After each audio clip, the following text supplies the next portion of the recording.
Hello, I'm Andrew Noreuil. I'm an M&A lawyer in Mayor Brown's corporate and securities practice, and today we're going to talk about the recent final amendments to certain beneficial ownership rules under the Exchange Act and the impact of those changes on the reporting of beneficial ownership on Schedule 13D and Schedule 13G. First, 13D. Under the final rules, an initial Schedule 13D to report the acquisition of more than 5% of a covered class of securities is required to be filed within 5 business days after the crossing of the 5% beneficial ownership threshold. The current 13D deadline is 10 days, so the new deadline would generally require an initial 13D filing 3 days sooner than the current requirements. Now, under the current and new rules, a material change to the information in a Schedule 13D triggers a requirement to file an amendment to the 13D. The new rules impose a hard deadline requiring that the amendment be filed within 2 business days of the triggering event instead of the current requirement of filing an amendment promptly. Now, 13G.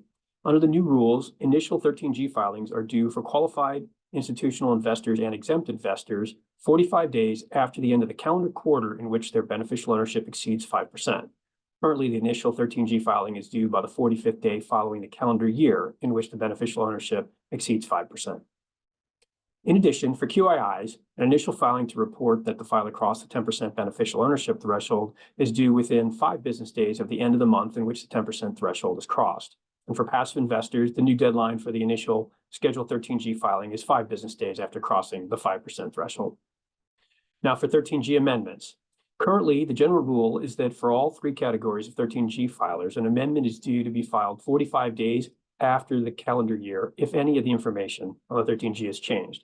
Under the new rules, there must be a material change to the 13G information to trigger an amendment filing. However, once an amendment filing has been triggered, it must be made within 45 days of the end of the calendar quarter in which the material change occurred. Also, if as of a month end a QII's beneficial ownership exceeds 10% or a QII's beneficial ownership increases or decreases by more than 5%, an amendment is due within 5 business days of the applicable month end instead of 10 days currently. For passive investors, upon exceeding 10% beneficial ownership or for increases or decreases by more than 5% of beneficial ownership, an amendment is required to be filed within 2 business days of the triggering event, as opposed to the current standard of promptly following the event. Finally, under the new rules, 13Ds and 13Gs filed by 10 p.m. Eastern Time will be deemed filed on the same business day as they are submitted, instead of the current 5:30 filing deadline. Now, the SEC also issued guidance on 2 topics. The first has to do with determining when persons are acting as a group. The SEC issued guidance clarifying that the Exchange Act does not require an agreement for persons to be a group, and that the determinations of a group require a facts and circumstances specific analysis.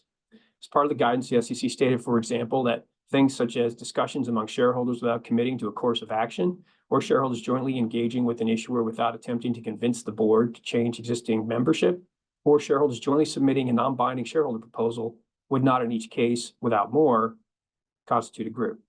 However, the SEC stated that if a beneficial holder of a block of securities that will have to file a 13D intentionally communicates to other market participants that a 13D filing will be made, and such information is not yet publicly known, and that the communication is made with the purpose of causing those market participants to make purchases in the securities, and one or more of those participants make a purchase as a direct result of the communication, then the block holder and the purchasing market participants could potentially be a group.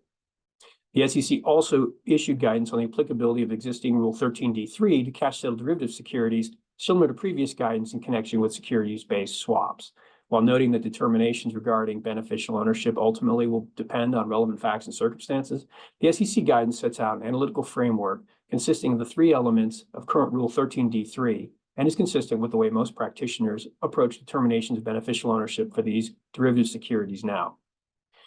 Final rules also provide that derivative contracts and arrangements, including cash-settled security-based swaps and other derivatives that are settled exclusively in cash, would need to be disclosed under Item 6 of Schedule 13D. So even if the cash-settled derivative security is not taken into account for purposes of determining beneficial ownership, the derivative contract itself is required to be disclosed on Item 6 of 13D.